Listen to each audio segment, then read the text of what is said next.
नमस्कार रहस्यों के शौकीनों, स्वागत है द सोल्स कॉल में, जहां कहानियां जिंदा हो उठती हैं। हम लाते हैं रहस्यमय किस्से, मस्तिष्क हिला देने वाले ऐतिहासिक रहस्य और शब्दों का जादू जो आपकी रूह को बांध ले। सब्सक्राइब करें, घंटी दबाएं और इस रोमांचक सफर में शामिल हो जाएं। Story info. ये कहानी ओम नाम के एक लड़के के आसपास घूमती है। ओम, जिसे अपनी जिंदगी में दुख के अलावा कुछ नहीं मिलता, और फिर एक दिन वह इसी दुख भरी जिंदगी से तंग आकर मरने की कोशिश करता है। लेकिन एक एक्सीडेंट के चलते ओम को कुछ सुपर पावर्स मिलती है और ओम निकल जाता है अपनी दुखों से भरी जिंदगी को बदलने के लिए। आखिर कैसे होगा कामयाब, जानने के लिए पढ़ते रहिए ओम द अननोन मैन और बने रहिए सिर्फ पॉकेट नॉवल एफएम पर। धन्यवाद। CH1 बस कुछ देर और। हम इंसान अपनी जिंदगी को हमारे हिसाब से जीने के लिए हमेशा प्लान करते रहते हैं, और हम अच्छे से जानते भी हैं कि जैसा हम चाहे वैसा कभी होता नहीं ज्यादातर। हाँ, वो बात अलग है कि जिंदगी हमें कौन सा झटका कब दे ये कोई नहीं जानता। लाइफ हमेशा ही हमें अनचाहे मोड़ पे लाके जिंदगी का अच्छी तरह से बैंड बजाती है। कुछ को हैवान तो कुछ को शक्तिमान बना देती है, लेकिन फिर अभी लाइफ के झटके कभी नहीं रुकते। ओम की अब तक की जिंदगी भी भयानक थी। पहले तो ओम का बचपन बेहद गरीबी में बीता, और जब कुछ साल बाद ओम के पिता और माता को एक अच्छी सी लैब में जॉब मिली और लगा कि अब लाइफ ट्रैक पे आ जाएगी, तो 4 साल बाद ओम के माता पिता अजीब तरह से गायब हो गए, और कुछ समय बाद ओम के पास सिर्फ खबर आई कि उसके माता पिता अब नहीं रहे। ओम बचपन से ही शांत और सहमा बच्चा था। वो किसी से घुल मिल नहीं पाता था और इसी वजह से उसका कोई भी दोस्त नहीं था। ऊपर से उसके माता पिता की खबर ने उसे अंदर से पूरी तरह तोड़ दिया था। उसके पेरेंट्स की लैब के डायरेक्टर ने उसकी देखभाल का सारा खर्च उठाया था, पर पढ़ाई में एवरेज। ओम लाइफ में पूरी तरह से डिस्टर्ब था, और इसी बीच आए दिन वो अपनी स्कूल के लड़कों से पीटता रहता था। एक तरह से ओम की लाइफ पूरी तरह से बेरंग हो चुकी थी। उसे जरूरत थी तो एक चिंगारी की जो उसकी इस बेरंग जिंदगी को रंगों से भर दे, और ओम जब कॉलेज में दाखिल हुआ तो चिंगारी आई भी एक लड़की के रूप में। वो चिंगारी थी अंशिका। अंशिका दिखने में किसी अप्सरा सी लगती थी। कॉलेज के पहले ही दिन अंशिका ओम के दिल में बस चुकी थी, पर वो उससे बात करने से डरता था क्योंकि वो आज तक किसी लड़के से दोस्ती नहीं कर पाया था, तो लड़की से बात करना तो ओम के लिए बड़ी दूर की बात थी। ओम की पहचान कॉलेज में एक डम लड़के की थी। कॉलेज में लोग उसे चंपू के नाम से बुलाते थे। ऐसा नहीं था कि ओम को दोस्ती करना नहीं आता था, पर उसकी सहमे स्वभाव और अपनी जिंदगी की ट्रेजेडी ने उसे पूरी तरह से बेरंग बना दिया था। कॉलेज के गुंडे टाइप बच्चे अपना सारा काम ओम से करवाते थे, और ओम बिना किसी सवाल किए सारा काम किए देता था। ओम रोज अंशिका को देखता, पर बात करने की हिम्मत उसमें नहीं थी। लेकिन अचानक एक दिन अंशिका खुद सामने से ओम से दोस्ती करने आई। पूरा कॉलेज हैरान था कि कॉलेज की अप्सरा चंपू से दोस्ती करना चाहती थी। क्या इतनी अच्छी लड़की थी अंशिका? बिल्कुल नहीं। अंशिका एक बिगड़ेल और घमंडी लड़की थी, जिसे अपनी खूबसूरती पर कुछ ज्यादा ही घमंड था। वो लड़कों को अपने इशारों पर नचाना जानती थी। वो खुद को कोई महारानी समझती थी, और उसके कॉलेज के लड़के सिर्फ उसके लिए किसी टिश्यू पेपर से ज्यादा कुछ नहीं थे, और ओम से तो उसने सिर्फ इसलिए दोस्ती की थी क्योंकि ओम उसके लिए उसका सारा काम करे।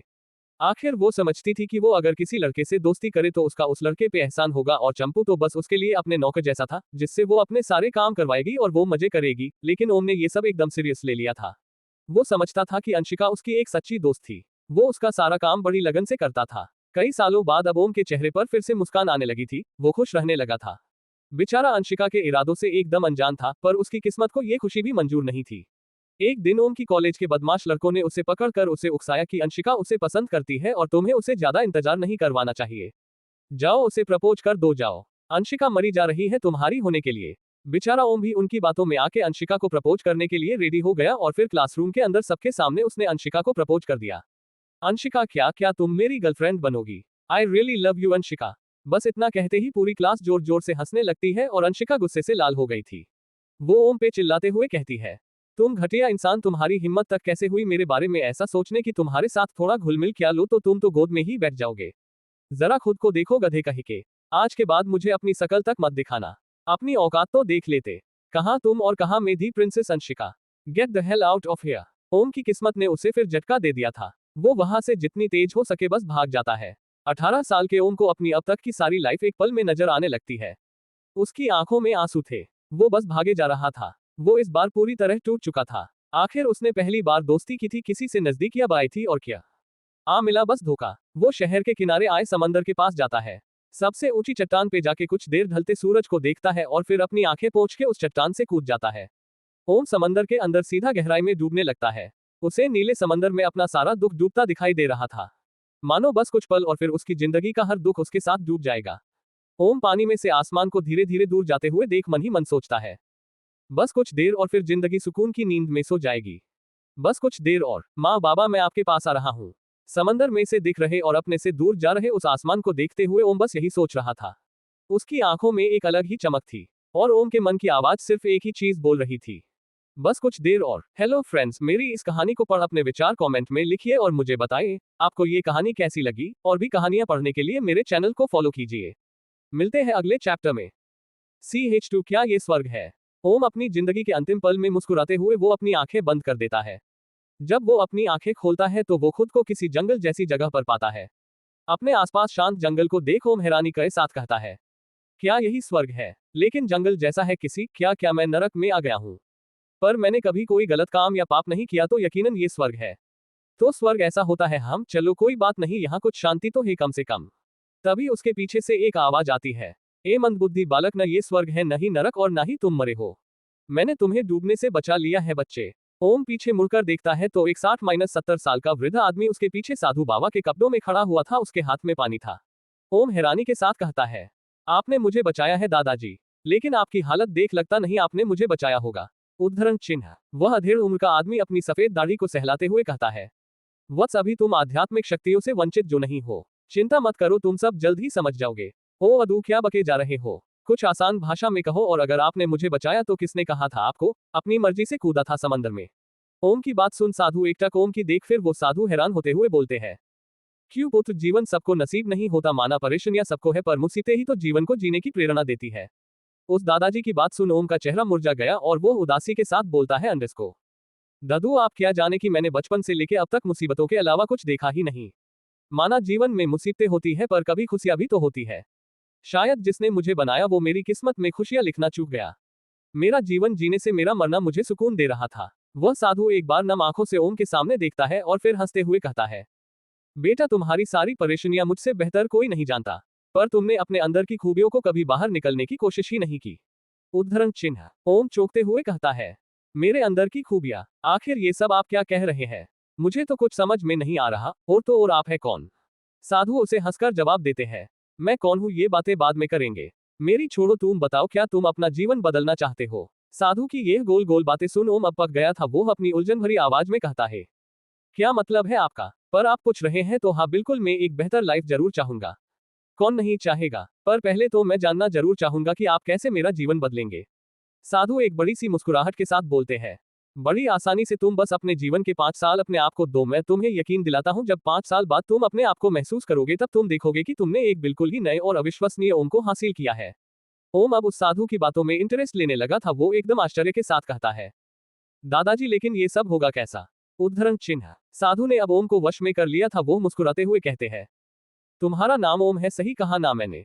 उद्धरण चिन्ह। ओम उनकी बात सुन एकदम से चौंक जाता है, आपको कैसे पता? उद्धरण चिन्ह। ओम का सवाल सुन वो साधु थोड़ा खिलखिलाते हैं और फिर अपने हाथ में पकड़ी लकड़ी की छड़ी के सहारे आगे बढ़ते हुए आसमान की ओर देखते हुए बोलते हैं, मैं तुम्हें अच्छे से जानता हूं, पर वो सब फिर कभी। लेकिन अभी तुम्हारे लिए कोई सा जादू करते हैं, जिंदगी जो बदलनी है तुम्हें अपनी।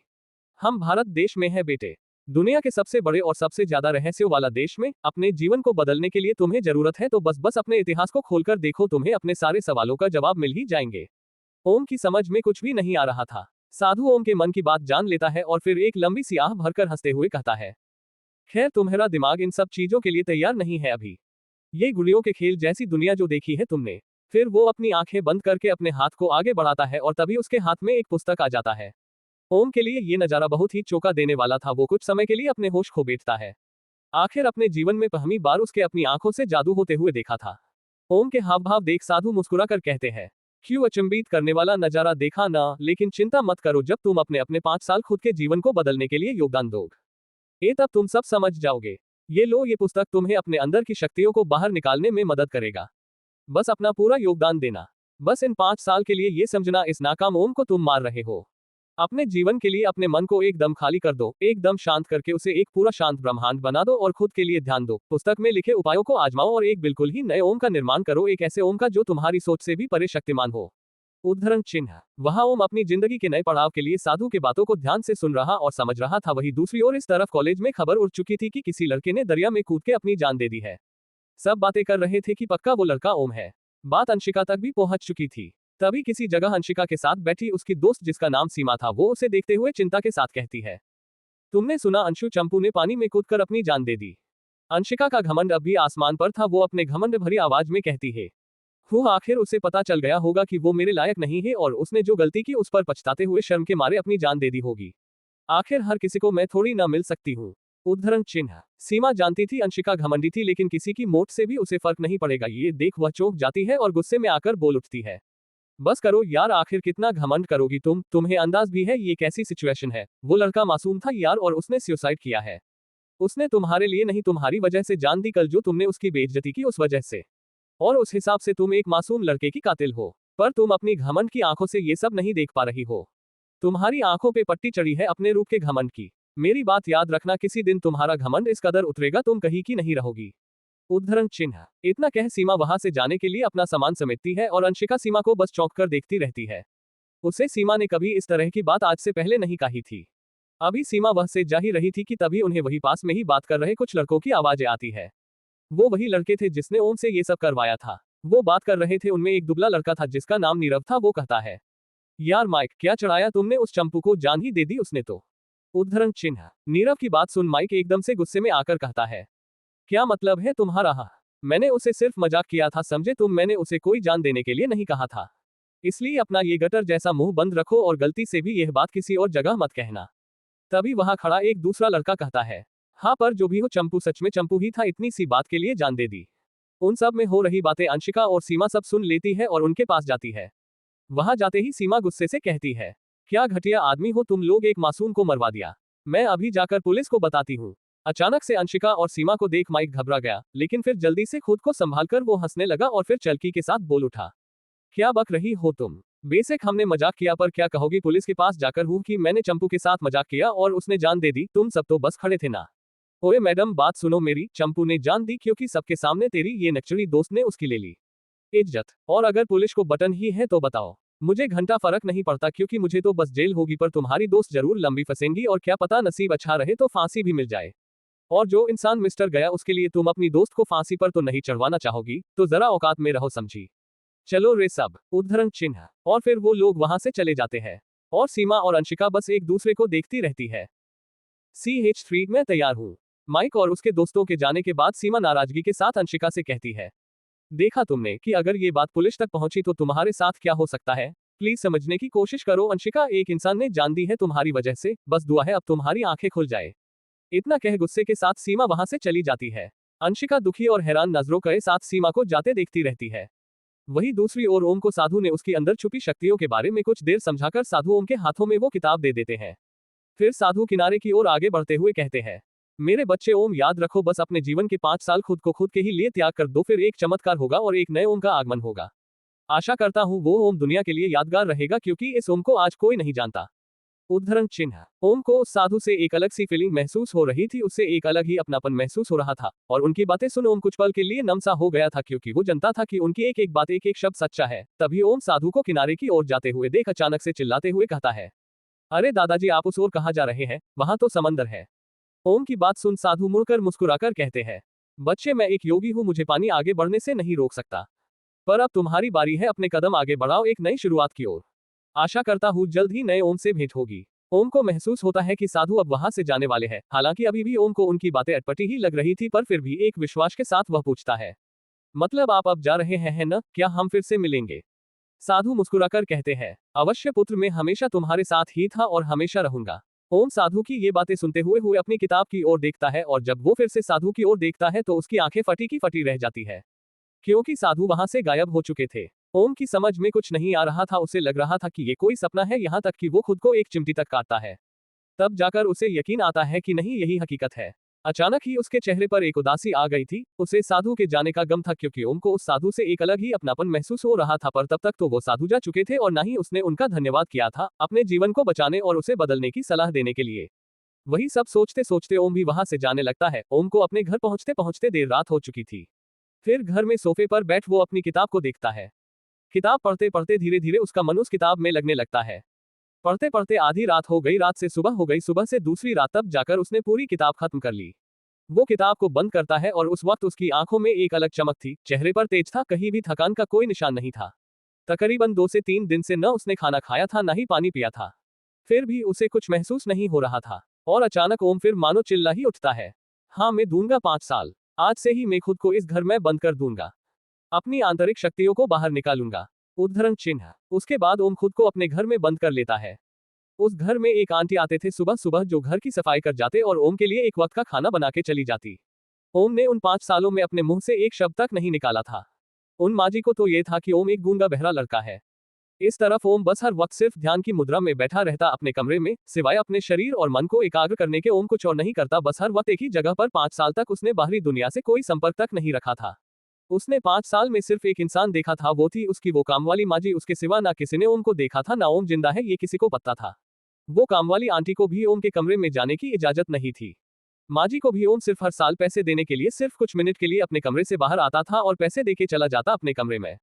वैसे तो माँ जी भी नहीं जानती थी कि ओम हमेशा कमरे क्या करता था, पर हाँ, आए दिन वो ओम के कमरे से की आवाजें सुनती थी।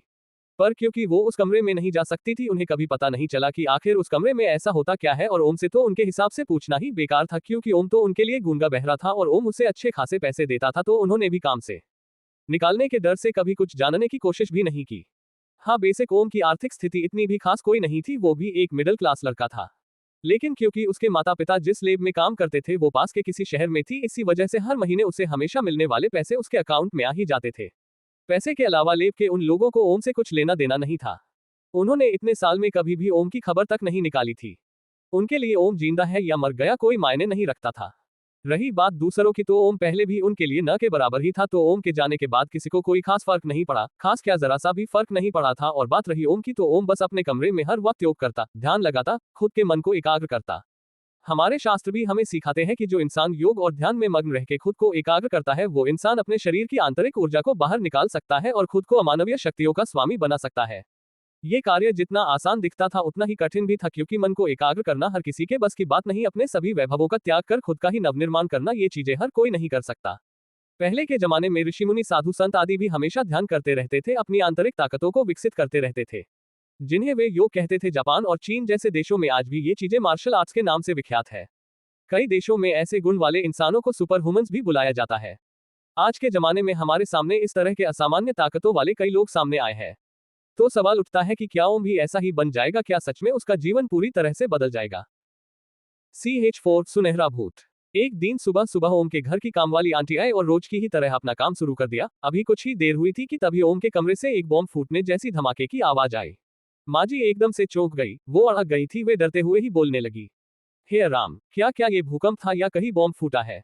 उद्धरण चिन्ह। अभी तो वे कुछ समझ पाती, इससे पहले ओम के रूम के दरवाजे पर उन्हें अंदर से तेज सुनहरा प्रकाश निकलता दिखाई देने लगा। हालांकि दरवाजा बंद था, पर उसके किनारे की जगहों पर से तेज सुनहरा प्रकाश साफ साफ दिखाई दे रहा था। ये नजर देख माँ जी की आंखें हैरानी से चौड़ी हो गई थी, उनके चेहरे पर डर साफ साफ दिखाई दे रहा था। वो डरते हुए अपने आप से बोलने लगती है, ये क्या है? ओम बाबू के कमरे से ये कैसी सुनहरी लाइट निकल रही है? और क्या क्या वो आवाज भी उन्हीं के कमरे से आई थी? कहीं कहीं ओम बाबू को कुछ हो तो नहीं गया ना? हे भगवान भगवान! उद्धरण चिन्ह। इतना सोचते ही माँ जी घबरा गई और जल्दी से ओम के कमरे के पास जाते हुए घबराते हुए ओम को आवाज लगाते हुए बोल उठी, ओम बाबू, क्या आप अंदर हैं? ओम बाबू अगर है तो कुछ बोलिए ओम बाबू। इतना कहते ही फिर उन्हें कुछ याद आता है और वो और ज्यादा डर जाती है, और डरते डरते वो वापस से बोलने लगती है, अरे हे भगवान, ओम बाबू कैसे बोल पाएंगे? वे तो बोल या सुन ही नहीं सकते। अरे रे भगवान, तो फिर अब मैं क्या करूं? कहीं किसी ने ओम बाबू को कुछ कर तो नहीं दिया ना? बेचारे ओम बाबू, वो तो किसी को मदद के लिए भी नहीं बुला सकते। या तो कहीं वो जादू वाली मूवी की तरह कोई एलियन तो नहीं आ गया ओम बाबू के कमरे में, तभी ये लाइट आ रही हो ओम बाबू के कमरे से। पक्का कुछ ना कुछ तो हुआ है ओम बाबू के साथ, लेकिन अब मैं करूँ तो करूँ भी क्या? हाँ, एक काम करती हूँ, मैं जल्दी ही पुलिस को फोन करती हूँ। हाँ, यही सही रहेगा। इतना बोल माजी तुरंत ही पुलिस को फोन करने के लिए अपना मोबाइल निकालती है कि तभी अचानक ही ओम के रूम का दरवाजा थोड़ा सा खुल जाता है। दरवाजा खुलने की हल्की सी आवाज माजी के कानों तक आती है। माजी ये सब देखती है और फोन को जल्दी से पास के टेबल पर रखकर हॉल में पड़ा डंडा उठाती है। फिर धीरे से ओम के कमरे के दरवाजे के पास चली जाती है और फिर माजी हल्का सा दरवाजा खोलती है और छुपके से अंदर देखती है। अंदर का नजारा देख माजी की आंखें फटी की फटी रह जाती है। वो देखती है कि पूरा कमरा सुनहरे प्रकाश से भर चुका था। पूरे कमरे की चीजें हवा में उड़ रही थी, मानो सब कुछ तैर रहा हो। वही बीचों बीच एक आदमी सिर्फ पेंट पहने हुए बौद्धिक ध्यान मुद्रा में जमीन से 4 फुट हवा में स्थिर बैठे बैठे ही तैर रहा था। उसी के शरीर में से वो सुनहरा प्रकाश बाहर निकालकर पूरे कमरे में फैल रहा था, मानो कोई देव आ गया हो जमीन पर। ये सब देखकर माजी एकदम दंग रह गई थी। तभी उनके मन में कोई आवाज सुनाई देती है, अंदर आ जाए गीता माँ। गीता माँ चौखरास पास देखने लगती है। उसके अगल बगल कोई नहीं था। वापस वो ओम की ओर देखती है। उसके पल्ले कुछ नहीं आ रहा था। वो ओम को घूरे जा रही थी, उसे बस ओम की पीठ ही दिख रही थी। अचानक ही ओम धीरे से माजी की ओर देखता है और मुस्कुराता है। ओम की आंखों की कीकी भी सुनहरे रंग की थी। माजी इस हरकत से बौखला जाती है और चिल्ला उठती है, अया भूत, भूत, ओम बाबू भूत है, ओम बाबू भूत है। तभी ओम जमीन पर उतरता है और वही खड़ा रहता है। ओम माजी की ओर ही देखकर मुस्कुरा रहा था। तभी फिर से माजी के मन में आवाज आती है, शांत हो जाओ गीता माँ, मैं कोई भूत नहीं हूँ, इंसान ही हूँ। ओम अपनी जगह ही खड़ा था, उसके होंठ तक नहीं हिले थे। माजी आसपास देखकर फिर घबराते और डरते हुए कहती है, कौन हो तुम? कहाँ छिपकर बोल रहे हो, बाहर आओ। और ओम बाबू तुम हवा में कैसे उड़ रहे थे? क्या हो तुम? और ये दूसरा इंसान कौन है जो मेरा नाम ले रहा है? कहाँ है वो? गीतामा डर के मारे कुछ भी बोले जा रही थी। तभी ओम मुस्कुराकर गीतामा के पास आते हुए कहता है, वो मैं ही हूँ गीतामा, मैं आपसे सीधे अपने दिमाग से बात कर रहा था। इसे टेलीपैथी कहते हैं। आप शांत हो जाए, सब ठीक ही है गीतामा। उद्धरण चिन्ह। अब गीतामा का दिमाग चकराने लगता है। ओम की आवाज सुनते ही वो एकदम से चिल्ला ही उठती है, ओम बाबू आप बोल सकते हैं। बस इतना कहा था माजी ने कि वो वही पल भर में बेहोश हो जाती है। ओम गीतामा की ओर देखते हुए मुस्कुराता है। अब उसकी आंखें नॉर्मल हो गई थी। आखिर गीतामा ने कभी भी ओम को बोलते नहीं देखा। तकरीबन 5 सालों में कभी भी ओम ने उफ तक नहीं की थी, और फिर अचानक एक साथ इतनी अजीब हरकतें देख कोई भी बेहोश हो जाता। गीतामा तो फिर भी एक वृद्ध लेडी थी, उनका तो यही हाल होना सामान्य था। अचानक से इतने झटके उनकी उम्र में आम बात नहीं हो सकती थी।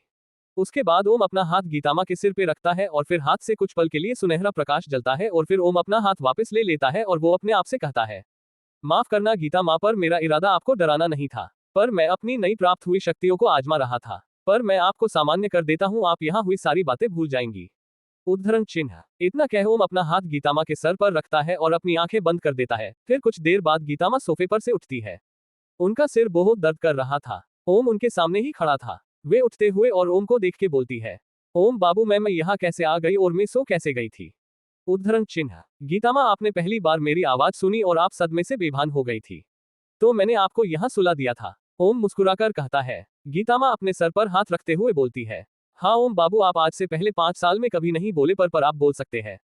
उनकी बात सुन ओम मुस्कुराकर कहता है, गीतामा मैंने 5 साल तक ना बोलने का प्रण लिया था, इसी वजह से मैं बोलता नहीं था। अब जाके मेरा प्रण सफल हो गया तो मैं बोल रहा हूँ।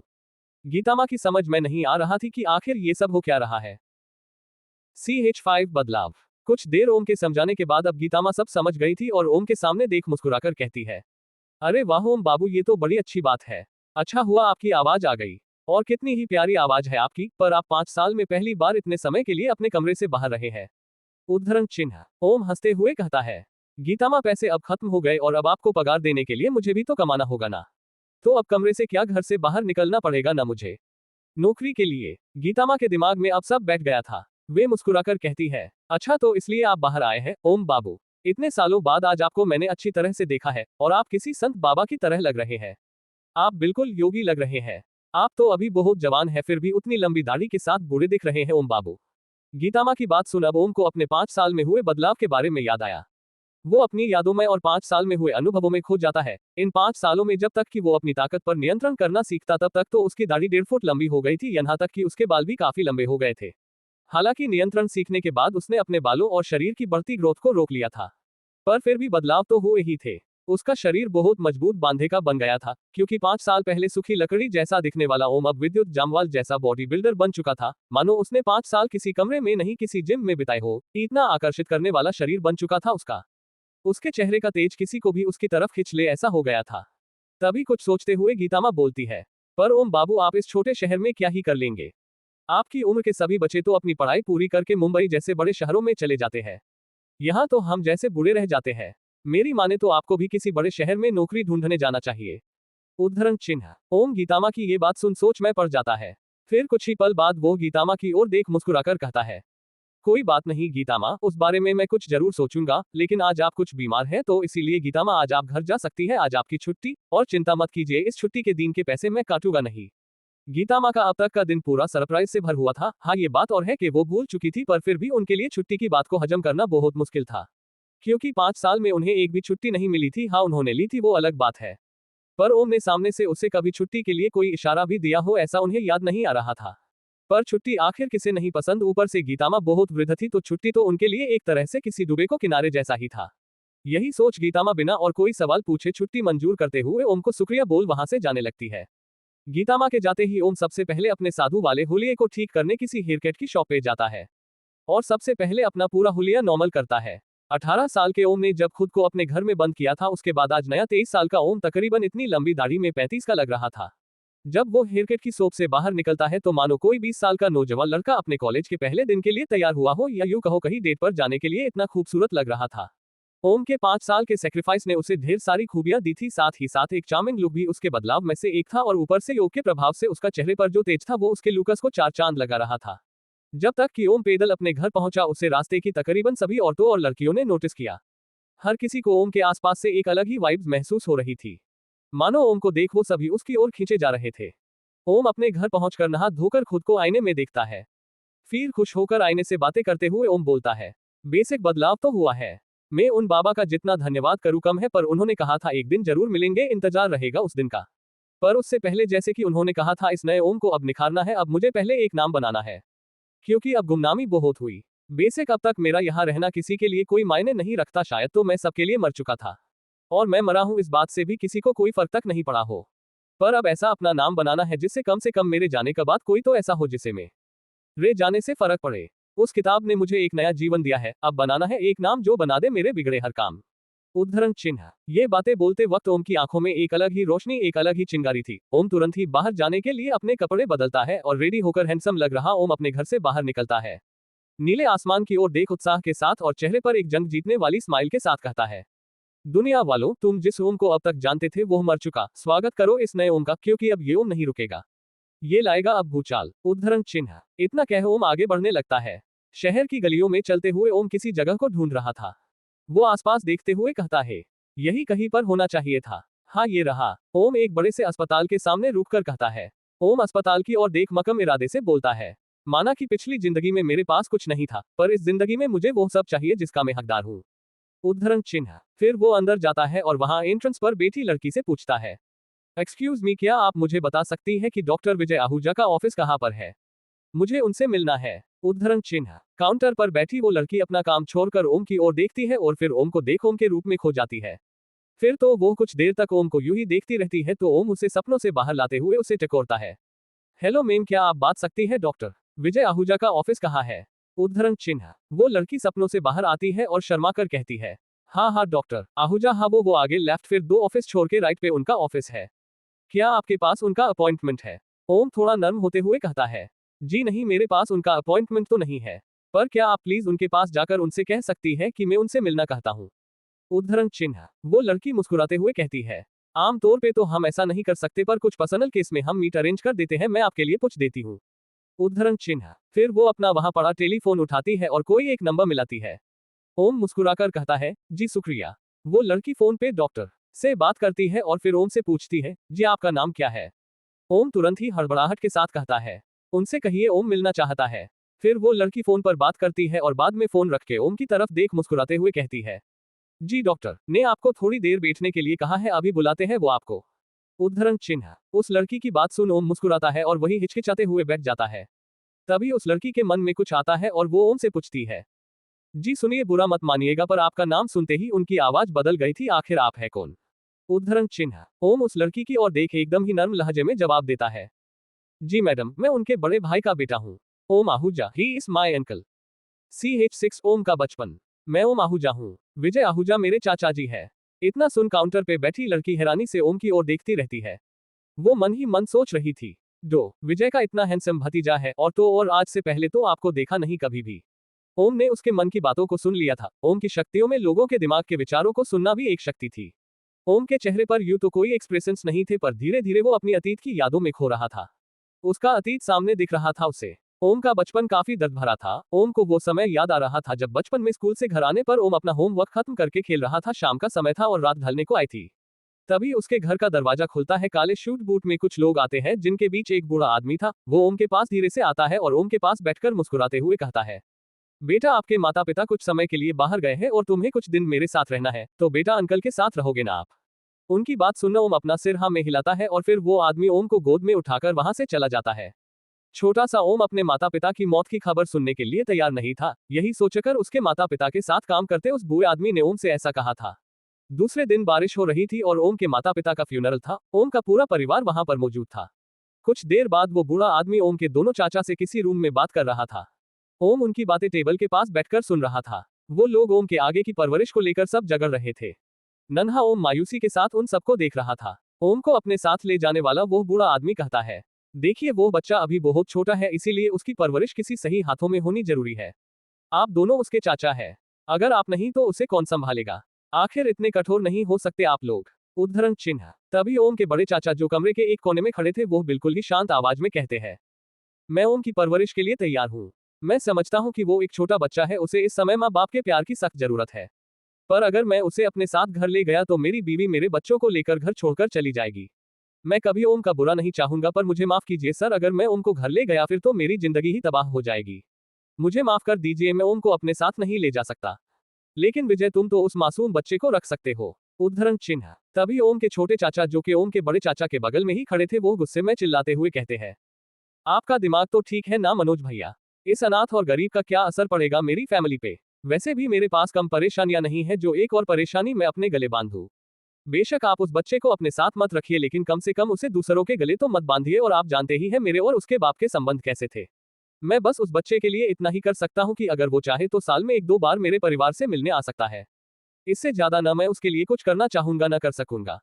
विजय की बात सुन ओम के बड़े चाचा नर्म लहजे में कहते हैं, तो विजय, इस मासूम बच्चे को क्या हम यूं ही छोड़ दे मरने के लिए? उद्धरण चिन्ह। विजय फिर उस बूढ़े आदमी की ओर देखकर तंच देते हुए बोलता है, नहीं बिल्कुल नहीं, जिसके लिए उसके माँ बाप ने जान दी वही इस बच्चे को भी संभालेंगे। उद्धरण चिन्ह। इतना कह वो वहां से चल पड़ता है। उसके बाद मनोज भी ओम के पास आकर उसके सिर पर हाथ रखकर फिर उस बूढ़े आदमी से नरमी से कहता है, सर आप तो प्लीज इसका ख्याल रखना।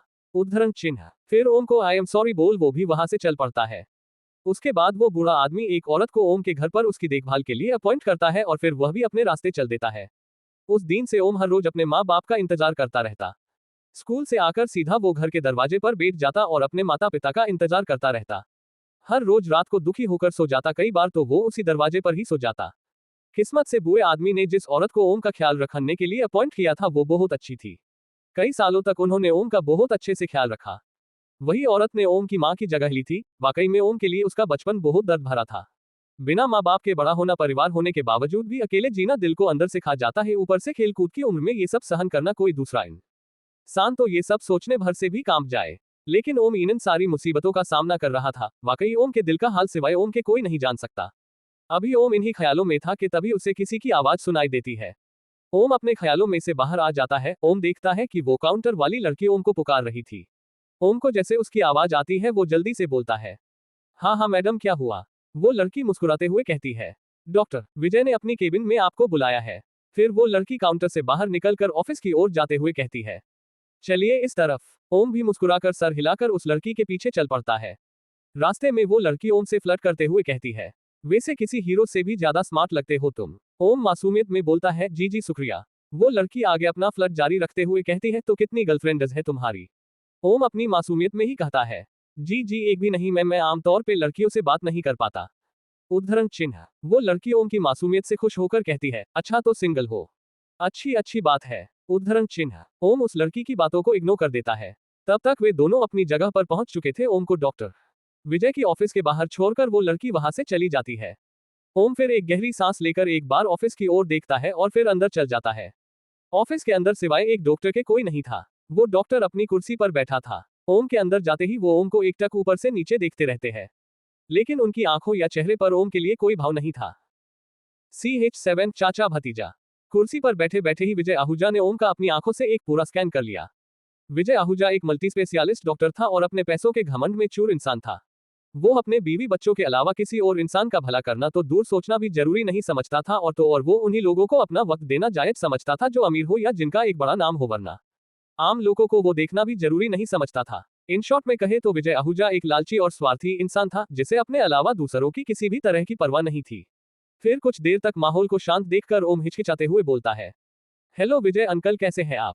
उद्धरण चिन्ह। विजय अपने घमंड में मुस्कुराता है और कटाक्ष भरे स्वर में कहता है, हूँ मेरी छोड़ो तुम अपनी बताओ बच्चे, आओ इधर आ जाओ मेरे सामने बैठो। उद्धरण चिन्ह। ओम टेबल के सामने पड़ी कुर्सी पे बैठते हुए बड़े ही मीठे और नम्रता भरे स्वर से कहता है, जी शुक्रिया अंकल जी। विजय ओम को तिरछी नजरों से देखते हुए और अपनी कटाक्षता को बरकरार रखते हुए कहता है, हुमा तो तुम अब तक इसी शहर में हो? एंड डोंट माइंड, हाँ मैं कुछ ज्यादा ही बिजी रहता हूँ अपने कामों में, तो तुम्हारे बारे में ख्याल ही नहीं था कुछ। पर अच्छा किया कि तुम ही मुझसे मिलने आ गए। चलो इसी बहाने मुलाकात तो हुई हमारी। तो क्या नाम है तुम्हारा? ओम अपनी विनम्रता को बरकरार रखते हुए कहता है। जी अंकल ओम, उद्धरण चिन्ह। विजय मुस्कुराकर अपनी घमंड भरी आवाज में कहता है। ओह हाँ ओम, हाँ याद आ गए ओम हुमा। माफ करना पर क्या है, तुम्हें पिछली बार तुम्हारे माँ बाबा के फ्यूनरल में देखा था। उसके बाद से तुम्हारा कोई अता पता ही नहीं था। और टू बी ऑनेस्ट मुझे तो लगा तुम शायद कहीं गुम हो गए हो। उद्धरण चिन्ह। उनकी बात सुन ओम अपनी मासूमियत में हल्का सा मुस्कुरा देता है। फिर विजय अपने गले से एक ऊंकार लेते हुए कहता है। तो ओम, फिलहाल क्या करते हो? कोई धान की जॉब बोब है या मजदूरी करके गुजारा करते हो? कुछ पैसे वैसे चाहिए तो बेझिझक मांग लेना, आखिर चाचा हूं तुम्हारा। उद्धरण चिन्ह। ओम अपनी मासूम हंसी बरकरार रखे हुए बोलता है। जी चाचा जी, फिलहाल तो कोई काम नहीं है मेरे पास। उसी की खोजबीन में हूं मैं। उद्धरण चिन्ह। हालांकि ओम विजय के मंसूबों को अच्छी तरह से समझ रहा था कि ये सब चीजें बोलकर विजय ओम को बस नीचा दिखाना चाह रहा था, लेकिन ओम को ये सब चीजों से कोई फर्क नहीं पड़ रहा था। विजय अपनी घमंडी स्माइल दिखाते हुए कहता है। ओह तो बेकार हो, वैसे पढ़े लिखे तो हो ना? ओम अपनी उसी मुस्कुराहट से जवाब देता है। जी मैंने पढ़ाई बीच में ही छोड़ दी थी। उद्धरण चिन्ह। विजय मानो ओम को इस वक्त कोई भिखारी की तरह समझ रहा हो उसी तरह सोचता है। तो पूरी तरह से निठल्ले हो तुम। हाँ और वैसे भी तुमसे बेहतर उम्मीद भी क्या कर सकते हैं। उद्धरण चिन्ह। फिर हंसते हुए कहता है। अच्छा कोई बात नहीं, हाँ तो बताओ आज इतने सालों बाद मुझसे मिलने क्यों आए? कोई मदद चाहिए? कोई पैसों वैसों की दिक्कत हो गई या कुछ और मुसीबत में हो? उद्धरण चिन्ह। ओम जैसे उसने विजय के मन की बातें जान ली हो वैसे ही बिना एक सेकंड हिचकिचाए जवाब देते हुए कहता है। अंकल नहीं, मुझे कुछ नहीं हुआ है, मैं बस आपसे मिलने आया था, बस यूं ही बिना किसी कारण के। उद्धरण चिन्ह। विजय ओम की बात सुन वही अपने घमंडी अंदाज में कहता है। इतने सालों बाद यूं ही मिलने आए हो? सच में? खैर फिर तो अच्छी बात है। उद्धरण चिन्ह। फिर ओम एकदम शांत लहजे में कहता है। जी बिल्कुल अंकल, मैं जॉब ढूंढने इस शहर से बाहर जाने की सोच रहा था तो लगा आपसे और आंटी जी से मिलता चलूं। तो बिना कुछ सोचे समझे बस आ गया। उद्धरण चिन्ह। ओम की बात सुन मानो विजय को कोई झटका लगा हो इस तरह ओम को एकटक देखने के बाद वो कहता है। अच्छा ओहो ठीक है, कोई बात नहीं, अच्छा किया तुम मिलने आ गए। इसी बहाने तुम्हें देख तो लिया कम से कम। उद्धरण चिन्ह। ओम मुस्कुराते हुए कहता है। जी ठीक कहा आपने विजय चाचा। वैसे कैसे हैं आंटी जी और सब, और आप कैसे हैं अंकल जी? उद्धरण चिन्ह। विजय अपने अंदाज में जवाब देते हुए बोलता है। हाँ ओ डोंट वरी, सब एकदम मजे में है, एकदम बढ़िया है सब। उद्धरण चिन्ह। ओम फिर कुछ सोचते हुए कहता है। और अंकल वो मनोज अंकल, क्या आप जानते हैं वो कहाँ है? उनसे भी अगर मुलाकात कर लूं तो अच्छा रहेगा। उद्धरण चिन्ह। विजय हंसते हुए जवाब देता है। ओह हाँ, वो उसका जॉब या बिजनेस किसी और शहर में है एंड में एक से तो नहीं जानता, पर वो अपनी फैमिली के साथ वही है। ओम अपना सिर हाँ में हिलाता है। बस उन दोनों के बीच यही बातें चल रही थी कि तभी एक नर्स दौड़ते हुए उस कमरे में आती है और हौंकते हुए विजय को कहती है। डो आहूजा प्लीज जल्दी आए, इट्स इमरजेंसी, प्लीज जल्दी आए। इमरजेंसी सुन विजय अपनी जगह से फट से उठते हुए कहता है। क्या हुआ sister, what's the situation? Nurse अब भी हाँफ रही थी और वो उसी हालत में कहती है। सर वो यहाँ के मेयर के बेटे की तबीयत। इतना कह वो फिर सांस लेने लग जाती है। ओह कमोन सिस्टर, अब यह ड्रामा बंद भी करो और जल्दी बताओ असल में हुआ क्या है। उद्धरण चिन्ह। नर्स फिर विजय की बात सुन जल्दी से वो एक सांस में ही बोलने लगती है। सर वो जो रूम 142 में मेयर के बेटे हैं उनकी तबीयत फिर से और ज्यादा बिगड़ गई है, उसे सांस लेने में तकलीफ हो रही है और वो अपने बेड पे तड़प रहा है। और उद्धरण चिन्ह। एक ही सांस में इतना सब बोलने के बाद नर्स फिर रुक जाती है। अब विजय को गुस्सा आ रहा था, वो चिल्लाते हुए कहता है। और क्या, जल्दी बताओ क्या इरिटेट कर रही हो? उद्धरण चिन्ह। नर्स फिर से हड़बड़ाते हुए कहती है। और मेयर उसके डॉक्टर को कब से आवाजें दे रहे हैं और गुस्से में चिल्ला रहे हैं। उद्धरण चिन्ह। विजय का घमंड अब अड़म में बदल गया था, वो ये सब सुनते ही अचानक से भागते हुए कहता है। ओह जल्दी उसकी दवाइयां ले आओ, मैं तब तक मेयर के बेटे को चेक करता हूँ, जल्दी करो नर्स, डू इट क्विक। उद्धरण चिन्ह। फिर विजय भागते हुए ऑफिस से बाहर निकल जाता है और उसके पीछे पीछे ओम भी जाता है। उस बीमार पेशेंट के पास पहुंचते ही विजय दरवाजे के बाहर रुक जाता है, वही उसके सामने मेयर खड़ा था, जिसकी आंखों में उस वक्त खून खोल रहा था। मेयर विजय को वहां देखकर तुरंत ही चिल्लाते हुए कहता है। हेयर डॉक्टर विजय, तुम्हें क्या अपनी जॉब प्यारी नहीं है? तुमने कहा था तुम इसे ठीक कर सकते हो। पिछले 15 दिनों से मेरे बेटे की तबीयत तुम्हारे कई सारे प्रयासों के बावजूद बिगड़ती जा रही है। अब कौन सा बहाना बनाओगे तुम? बताओगे जरा, या बस अपनी अस्पताल की फीस लेके तुम मेरे बेटे को यूं ही मरता हुआ छोड़ना चाहते हो? चिल्लाते हुए जल्दी बताओ मुझे। विजय मेयर की बात सुन पूरी तरह घबरा जाता है और कांपते हुए जवाब देता है। सर प्लीज मुझे पेशेंट को चेक करने दे, मैं अपनी पूरी कोशिश करूंगा उनको बचाने की। प्लीज सर परिस्थिति को समझिए जरा। उद्धरण चिन्ह। विजय की बात सुन मेयर और भी गुस्सा होते हुए कहता है। कितनी कोशिश बे, मेरे बेटा मर ना जाए तब तक क्या कोशिश करोगे, या मेरे बेटे को मारकर ही दम लोगे? हान। उद्धरण चिन्ह। जब तक मेयर और विजय के बीच यह बहस चल रही थी उस वक्त ओम की नजर उस पेशेंट की बिगड़ती हालत पर थी। वो उन दोनों के बीच में ही बोल पड़ता है।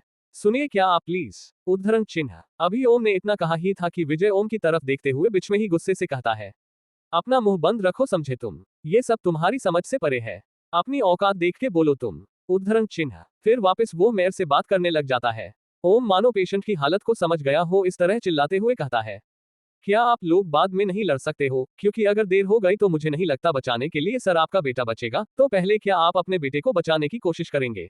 उद्धरण चिन्ह। ओम की बात सुन अब जाकर कहीं मेयर को अपने बेटे का ख्याल आता है और वो गुस्से से डॉक्टर को कहता है, ठीक है डॉक्टर, जाओ तुम अंदर, पर याद रखना अगर मेरे बेटे को कुछ भी हुआ, अगर कुछ भी हुआ ना तो तुम अपनी खैर मनाना, मैं तुम्हारा और तुम्हारी फैमिली का वो हासिल करूंगा जो तुम अपनी 7 पीढ़ी तक याद रखोगे, समझे। अब जल्दी से जाओ और मेरे बेटे को कुछ भी करके बचाओ।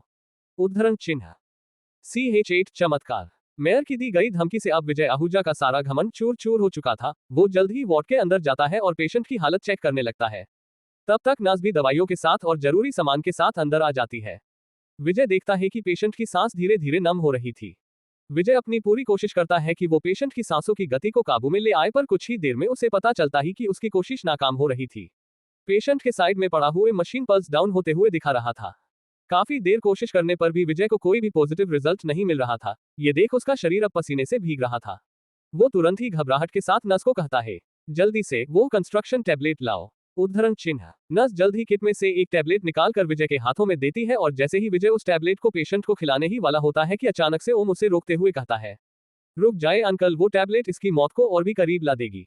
उद्धरण चिन्ह। ओम की ये बचकानी बात सुन अब विजय का पारा चढ़ चुका था। उसने गुस्से में चिल्लाते हुए कहा, मनहूस कहे के चुप हो जाओ, जब से आए हो बकवास करते जा रहे हो, तुम्हें क्या पता है इन सब के बारे में, अनपढ़ गवार कहे के, निकल जाओ यहाँ से, बड़ा आया मुझे ज्ञान देने वाला।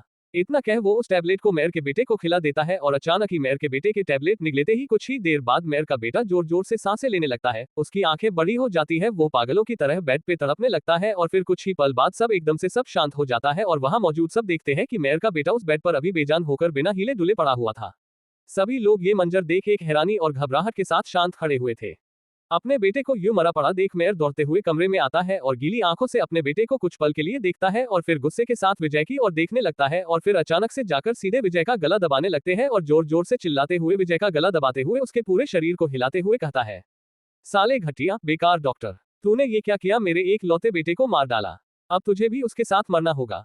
विजय अपने आप को बचाते हुए दबती आवाज के साथ कहता है, प्लीज मेयर सर, इसमें हम कुछ नहीं कर सकते, प्लीज सर मुझे छोड़ दीजिए, उनकी जान बचाने के लिए मैंने अपनी पूरी कोशिश की थी। उद्धरण चिन्ह। मेयर और गुस्सा होकर चिल्लाते हुए कहता है, ये तुझे मेरे बेटे को दवाइयां देने से पहले कहना था। उद्धरण चिन्ह। विजय पूरी तरह से डरा हुआ था, वो अपनी जान की भीख मांगते हुए कहता है, मुझे माफ कर दीजिए मेयर सर, प्लीज मुझे छोड़ दीजिए। उद्धरण चिन्ह। लेकिन मेयर विजय की एक सुनने को तैयार नहीं था। वो अपने गुस्से को काबू में नहीं रख पा रहा था और कहता है, जाके मेरे बेटे से माफी मांगना।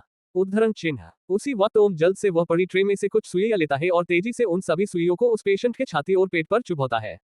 मेयर, डॉक्टर और वहां मौजूद सब लोग ओम की इस अचानक की गई मूवमेंट को देख हैरान हो जाते हैं। अभी भी मेयर ने विजय का गला यूं ही पकड़ा हुआ था, पर उन दोनों का ध्यान ओम पर था। ओम की ये करतूत उन लोगों की समझ में नहीं आ रही थी। मेयर जल्दी से विजय को छोड़ ओम के पास जाकर कहता है, ये क्या कर रहे हो तुम, अब क्या लाश को भी नहीं छोड़ोगे तुम लोग। उद्धरण चिन्ह। विजय भी गुस्से में वहां आकर कहता है, मैंने कहा था ना मनहूस कहिके कि मेरी मुसीबतें मत बढ़ाओ, रुक जाओ और निकल जाओ यहाँ से। तुम कोई चमत्कारी डॉक्टर नहीं हो तो निकल जाओ जल्दी से यहाँ से। उद्धरण चिन्ह। ओम शांत होकर अपना काम करते हुए कहता है, सर क्या आप लोग प्लीज दूर रहेंगे, मैं आपके बेटे को बचा सकता हूँ, मुझ पे यकीन कीजिए सर और मुझे अपना काम करने दीजिए वरना बहुत देर हो जाएगी। उद्धरण चिन्ह। मेयर ओम की बात सुन थोड़ा चौंका हुआ था। वो कहता है, क्या सच में तुम मेरे बेटे को बचा लोगे, तुम भी एक डॉक्टर हो क्या। उद्धरण चिन्ह। ओम अपने काम में ध्यान देते हुए शांति से कहता है, नहीं मैं कोई डॉक्टर तो नहीं हूं, पर मुझे यकीन है मैं इसे बच लूंगा, अगर आप चाहे तो शर्त लगा सकते हैं। मेयर ओम की बात सुन और के कुछ नहीं सोचता और बोल पड़ता है, ठीक है लगी बेट, अगर मेरा बेटा बच पाया तो मैं तुम्हें 2 करोड़ रुपए दूंगा। ओम अभी भी अपने काम में ध्यान देते हुए कहता है, जैसी आपकी मर्जी। विजय अब पूरा अड़ चुका था। वो तुरंत ही ओम के पास जाता है और धीरे से कहता है, तुम बेवकूफ हो क्या, माँ एरी मुसीबतें मत बढ़ाओ, मैंने कहा, समझ नहीं आता क्या तुम्हें। उद्धरण चिन्ह। ओम अपना काम करते हुए ही कहता है, चिंता मत कीजिए अंकल, अगर मैं इस पेशेंट को नहीं बचा पाया तो उस चीज का पूरा जिम्मा मैं उठाता हूँ, उस बात का आपसे कोई लेना देना नहीं होगा। उद्धरण चिन्ह। ओम की बात सुन विजय गुस्से में कहता है, ठीक है फिर, अगर तुम हारे तो मैं इसका जिम्मेदार नहीं रहूंगा, समझे तुम। ओम मुस्कुराकर अपना काम करते हुए कहता है, जी अंकल, आप इस बेट में कहीं भी हिस्सेदार नहीं होंगे, ठीक है। और फिर मेयर के बेटे के शरीर पर सुइयां चुभाकर ओम बेड के पास खड़ा रह जाता है और फिर ओम अपनी आंखें बंद कर अपनी मन की नजरों से मेयर के बेटे की हालत देखता है। ओम को उस लड़के के शरीर के अंदर जहर के अंश दिख रहे थे। जब ओम अपने हाथ से वो सुइया उस लड़के के शरीर पर चुभ रहा था, तब सुइया ओम के हाथ में आने पर एक सुनहरा ऑरा बनाती थी, जो उस लड़के के शरीर में चुभने के बाद वह ऑरा उसके शरीर के डैमेज पार्ट्स को हील कर देता है। अपनी मन की आंखों से उस पेशेंट को चेक कर ओम अपनी आंखें खोलता है और मुस्कुराता है। लेकिन फिर भी कुछ पल के बाद भी पेशेंट में कोई हिलचाल न होने पर विजय चिढ़ते हुए कहता है, देखा, कुछ नहीं हुआ ना, ये कोई खेल नहीं बच्चे की, तुम टिकड़ूम लगाओ और मुर्दे जिंदा हो जाए। और मैंने पहले ही कहा था, मैं इसकी जिम्मेदारी नहीं लेता। अब भुगतो जो भी हो उसे। तुम उद्धरण चिन्ह। अभी विजय ने बात पूरी भी नहीं की थी कि मेयर के बेटे की खांसने की आवाज आती है। सबकी आंखें और मुंह उस पेशेंट को देख शौक के मारे खुला का खुला रह जाता है और फिर जब मेयर का बेटा अपने बेड पर बैठ खड़ा होता है, तब तो सबकी मानो शौक के मारे जान ही निकल गई हो ऐसी हालत थी। उसके बाद तुरंत ही मेयर का बेटा बेड के पास ही उल्टी कर देता है और उसने खाया सब कुछ बाहर निकल जाता है। वो खांसते हुए कहता है, मैं कहाँ हूँ? उद्धरण चिन्ह। अपने बेटे की आवाज सुनते ही मेयर जल्दी से अपने बेटे को रोते हुए गले लगा लेते हैं और रोते हुए कहते हैं, आयुष बेटा, तुम अस्पताल में हो और एकदम ठीक हो। उद्धरण चिन्ह। आयुष भी खुद को अपने पापा के बाहों में पाकर रोने लगता है और खुद को ठीक पाकर हैरानी से कहता है, पापा, पर कैसे, ये कैसे हुआ? अभी तक तो मैं अपने बदन के किसी पार्ट को हिला तक नहीं पा रहा था। और उद्धरण चिन्ह। मेयर अपने बेटे से थोड़ा दूर होकर ओम की ओर हाथ करते हुए खुशी के साथ कहते हैं, इस डॉक्टर ने फरिश्ता बनकर तुम्हें बचाया है बेटा।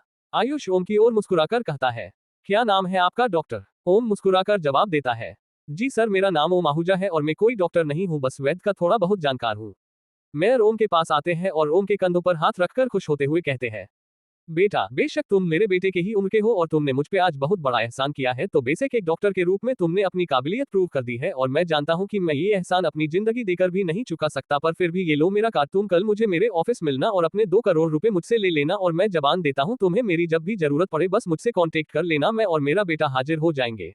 ओम अपनी मासूमियत के साथ मुस्कुराकर कहता है, जी सर, कोई बात नहीं, ये तो मेरा फर्ज था, आपके सिवा भी अगर कोई भी होता तो मैं यही करता। हाँ, आपसे बस विनती है कि आप मेरे अंकल डॉक्टर आहूजा को कुछ नहीं कहेंगे।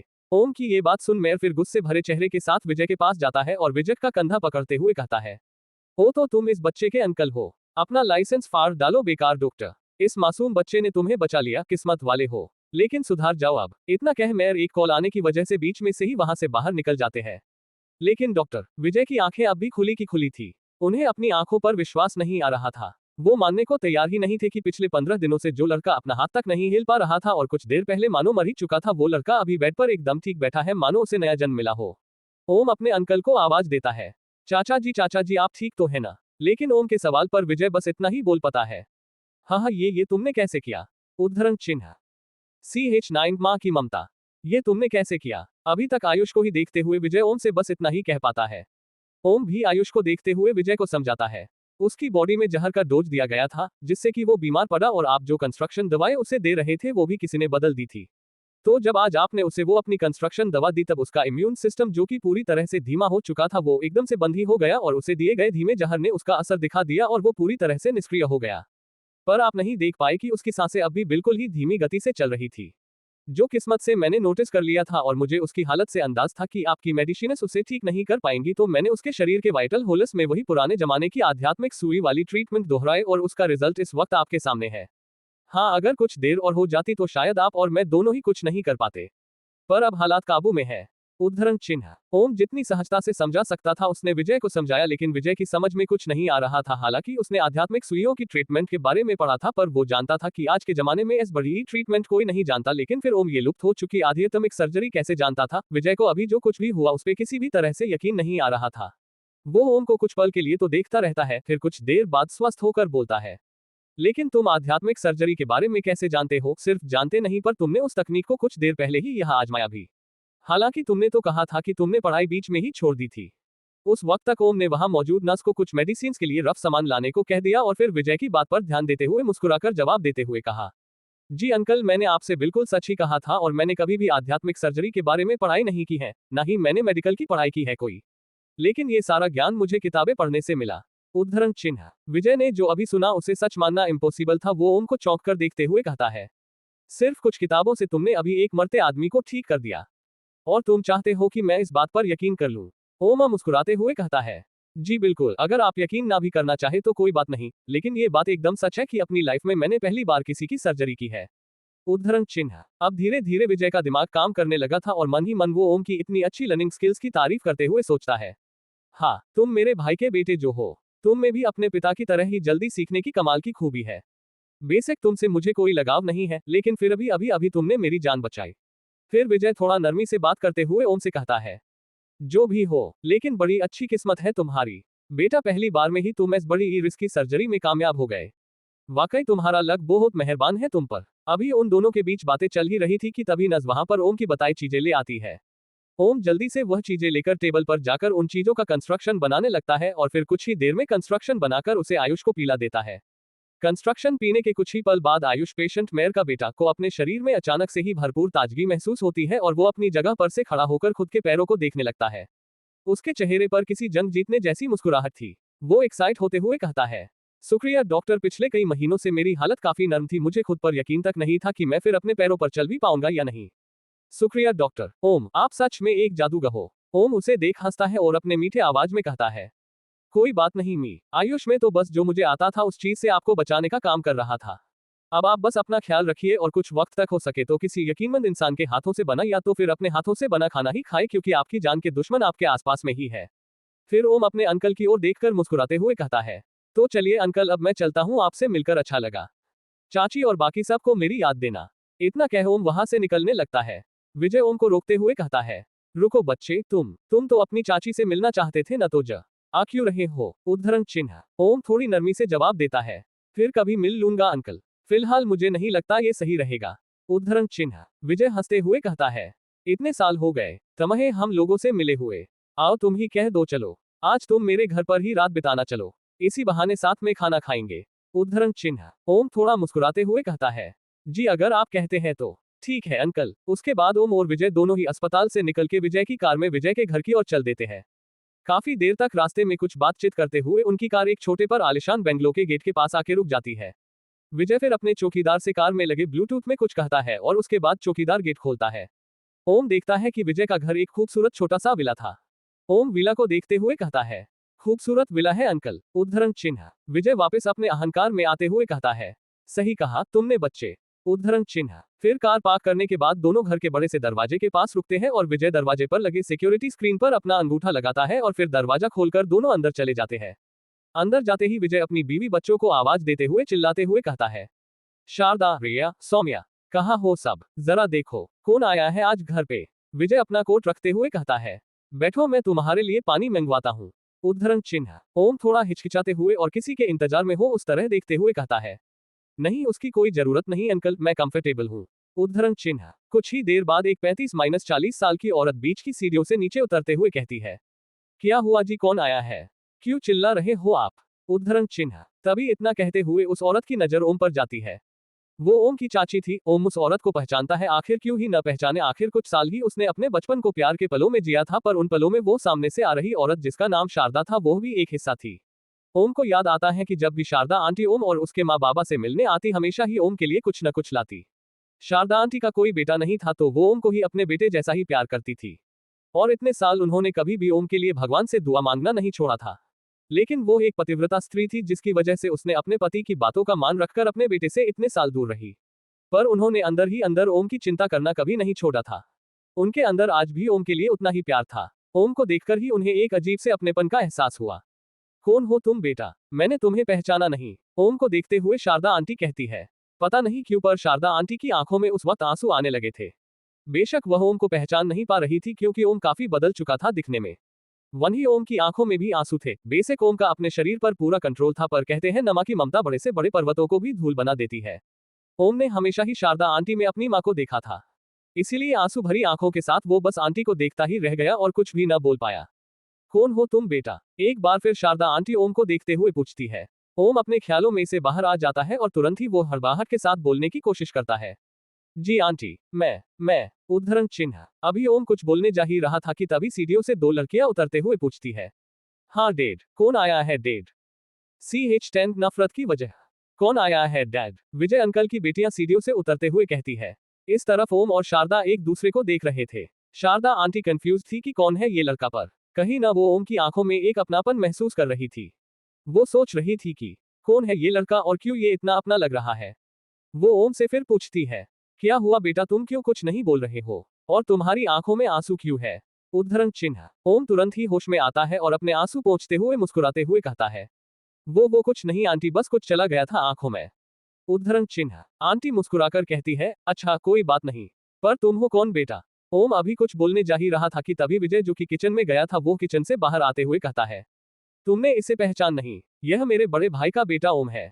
भूल गई क्या इसे तुम। उद्धरण चिन्ह। ओम नाम सुनते ही शारदा आंटी की खुशी का ठिकाना नहीं रहता। वो खुश होते हुए कहती है, क्या तुम वीणा दीदी के बेटे ओम हो। तुम मेरे भतीजे ओम हो, है ना। इतना बोलते ही शारदा आंटी की आंखें आंसुओं से पूरी तरह भर जाती है। ओम भी मुस्कुराते हुए कहता है, हाँ शारदा आंटी, मैं आपका भतीजा ओम ही हूँ। उद्धरण चिन्ह। शारदा आंटी इतना सुनते ही रोते हुए ओम से गले लिपटकर रोती हुई आवाज में बोलने लगती है, आंखें तरस गई थी तुम्हें देखने के लिए, इतनी देर से याद आए तुम्हें अपनी चाची की। एक बार भी मिलने नहीं आए। ओम तुम अपने चाचा चाची से क्या इतने पराये हो गए हम। उद्धरण चिन्ह। शारदा आंटी को इस तरह देख उनकी बेटियां और विजय भी बहुत हैरान था। बेशक शारदा ने कभी विजय के गुस्से से डर घर में ओम का जिक्र नहीं किया, पर आज ओम को अपने सामने देख उसके अंदर का ओम के लिए प्यार रुक नहीं पाया। उनकी बेटियों ने भी अपनी माँ से ओम के बारे में सुना था, पर उन्होंने कभी भी ओम को नहीं देखा था। ओम शारदा चाची को चुप करते हुए कहता है, कैसे मिलने आता चाची, मैं अकेला पड़ चुका था। मैं माँ बाबा के जाने के बाद कोई नहीं था मेरे पास जो मुझे माँ पापा के बाद संभाले। मैं खुद उस दुख से निकल नहीं पाया था, हर रोज बस उनके आने की राह देखता रहता। उनके सिवा मैं सब भूल ही चुका था। ओम की आंख में भी रोने लगा था। कुछ देर यूं ही रहने के बाद शारदा आंटी फिर अपने आंसू पोंछकर ओम से मुस्कुरा कर कहती है, अब अपनी चाची को छोड़कर कहीं नहीं जाना, कुछ दिन तो अपनी चाची के नजरों के सामने ही रहना। फिर वो विजय की ओर देखकर खुश होकर कहती है, क्यों जी, ये कुछ दिन रह सकता है ना हमारे साथ। विजय का ध्यान उस वक्त शारदा से कही ओम की उन बातों पर था। ओम की बातों से सोच में पड़ा विजय शारदा की आवाज सुनकर होश में आता है और जल्दबाजी में बोलता है, हाँ हाँ बिल्कुल बिल्कुल रह सकता है। उद्धरण चिन्ह। फिर खुश होकर शारदा आंटी अपनी बेटियों के सामने देख कहती है, रिया, सोम्या, जल्दी यहाँ आओ, तुम्हारे बड़े भैया से मिलो। उद्धरण चिन्ह। रिया और सोम्या भी अपनी माँ को खुश देख खुश होते हुए ओम से मिलने जल्दी से ओम के पास आती है। उन दोनों ने ही अपनी माँ से ओम के बारे में बहुत सुना था, हालांकि वो अपने पापा के सामने ओम या उसके बड़े पापा का जिक्र नहीं कर सकती थी, क्योंकि शारदा आंटी ने बताया था कि विजय को उनके बारे में सुनना या बोलना पसंद नहीं था। शारदा ने ओम से अपनी बेटियों का परिचय करवाया। बड़ी बेटी सोम्या 18 साल की थी और वो कॉलेज में आई थी, और छोटी वाली रिया अभी प्राइमरी स्कूल में पढ़ती थी। कुछ देर ओम, शारदा, रिया और सौम्य तीनों एक दूसरे से बातें करते हैं। ओम को देख रिया खुश होते हुए कहती है, ओम भैया आप तो बहुत अच्छे दिखते हो, क्या आप मेरी गुड़िया के राजकुमार बनोगे। सभी हंसने लगते हैं, माहौल थोड़ा खुशनुमा हो जाता है। शारदा आंटी ओम से मुस्कुराकर कहती है, ओम बेटा तुम रिया और सौम्या के साथ पूरा घर देख लो, मैं आज तुम्हारे लिए खाने में कुछ स्पेशल बनाती हूँ। उद्धरण चिन्ह। ओम भी मुस्कुराते हुए कहता है, नहीं आंटी, इसकी कोई जरूरत नहीं, मुझे आपके हाथों से बना कुछ भी चलेगा। शारदा आंटी ओम की बात सुने बिना कहती है, ऐसे कैसे कुछ भी चलेगा, आखिर तुम कहाँ हर रोज आते हो यहाँ। उद्धरण चिन्ह। इतना कह वो किचन में चली जाती है। वहीं रिया और सौम्या ओम को अपना घर दिखाने ले जाती है। फिर कुछ देर बाद सौम्या और रिया ओम को घर दिखाते दिखाते अपना कमरे तक आ जाती है। सौम्या मुस्कुराते हुए ओम को चिढ़ाते हुए कहती है, ओम भैया आप इतने हैंडसम दिखते हैं, फिर तो आपकी कोई गर्लफ्रेंड तो होगी ही। और ये बात सुन वो तीनों हंसने लगते हैं। कुछ ही देर में ओम रिया और सौम्या से अच्छा घुल मिल गया था। ओम हंसकर जवाब देत, आ है ओम, मैं लड़कियों से दूर रहता हूँ क्योंकि मुझे उनसे बात करना नहीं आता, और ऊपर से मुझे अपने काम से कभी वक्त मिला ही नहीं कि मैं इन सब चीजों के बारे में सोच भी पाऊं। उद्धरण चिन्ह। ओम की बात सुन सौम्या थोड़ा दुखी होकर बोलती है, हम जानते हैं ओम भैया, आपके साथ जो भी हुआ, मोम हमेशा आपके बारे में चिंता करती रहती है। उन्होंने आपके लिए कई बार पापा से डांट भी खाई है।